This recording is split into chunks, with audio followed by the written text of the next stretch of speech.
السلام عليكم ورحمة الله وبركاته. أهلا بيكم.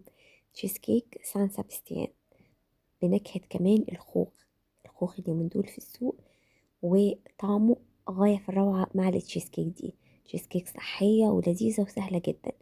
كل 135 جرام من الجبنة الكريمي، جبنة خالية من الملح، بتاخد 2 بيضة ورشة فانيليا ومعلقة من العسل الأبيض، أو أي نوع سكر تحلية بتحبوه وأي كمية انتوا شايفينها مناسبة ليكم، ومعلقة صغيرة من النشا ورشة فانيليا.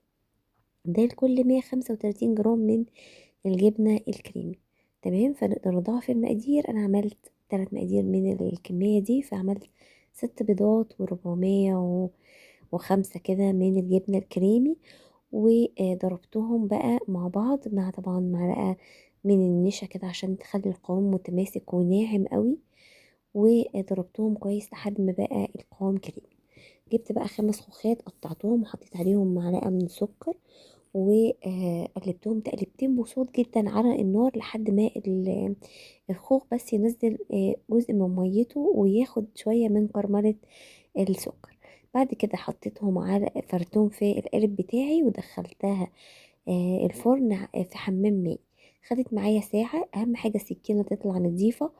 بعد كده حطيتها في التلاجة ساعة كمان وقلبتها، وكانت تحفة يا جماعة، مستوية جدا. القوام بتاعها كريمي قوي، انعم من القوام اللي دخلتها بيه.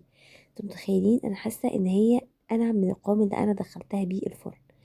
طعمها حلو قوي، الخوخ عامل نكهة ممتازة، مغذية جدا. يا رب يكون الفيديو عجبكم. باي باي.